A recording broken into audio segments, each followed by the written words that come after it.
ಇವತ್ತು ನಾವು ಇಂಗ್ಲಿಷ್ ಭಾಷೆಯ 3 ಮುಖ್ಯ ಕ್ರಿಯಾಪದಗಳಾದ ಸಿ, ಲುಕ್ ಮತ್ತು ವಾಚ್ ನಡುವಿನ ವ್ಯತ್ಯಾಸ ತಿಳಿಯೋಣ.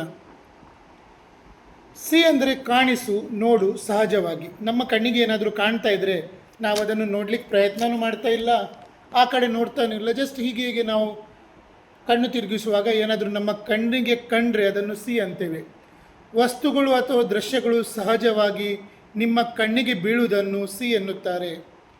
ಐ ಸಿ ಎ ಬರ್ಡ್, ನನಗೆ ಒಂದು ಹಕ್ಕಿ ಕಾಣಿಸುತ್ತದೆ. Did U C the car, ನೀನು ಆ ಕಾರನ್ನು ನೋಡಿದೆಯಾ?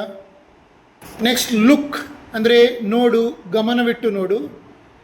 ಒಂದು ನಿರ್ದಿಷ್ಟ ದಿಕ್ಕಿನಲ್ಲಿ ಅಥವಾ ವಸ್ತುವಿನ ಕಡೆಗೆ ಉದ್ದೇಶಪೂರ್ವಕವಾಗಿ ಕಣ್ಣು ಹಾಯಿಸುವುದನ್ನು ಲುಕ್ ಎನ್ನುತ್ತಾರೆ. ಇದರ ನಂತರ ಸಾಮಾನ್ಯವಾಗಿ ಆ್ಯಟ್ ಬಳಸುತ್ತೇವೆ. Look at the blackboard, ಕಪ್ಪು ಹಲಗೆಯ ಕಡೆಗೆ ನೋಡು. ಲುಕ್ ಆ್ಯಟ್ ಮೀ, ನನ್ನ ಕಡೆ ನೋಡು. ನೆಕ್ಸ್ಟ್ ವಾಚ್, ವೀಕ್ಷಿಸು, ದೀರ್ಘಕಾಲ. ಒಂದು ಚಲಿಸುವ ವಸ್ತುವನ್ನು ಅಥವಾ ಘಟನೆಯನ್ನು ಸ್ವಲ್ಪ ಸಮಯದವರೆಗೆ ಏಕಾಗ್ರತೆಯಿಂದ ಗಮನಿಸುವುದನ್ನು ವಾಚ್ ಎನ್ನುತ್ತಾರೆ. I am watching A movie, ನಾನು ಸಿನಿಮಾ ವೀಕ್ಷಿಸುತ್ತಿದ್ದೇನೆ. ವಾಚ್ ದ ಗೇಮ್, ಆಟವನ್ನು ಗಮನಿಸು.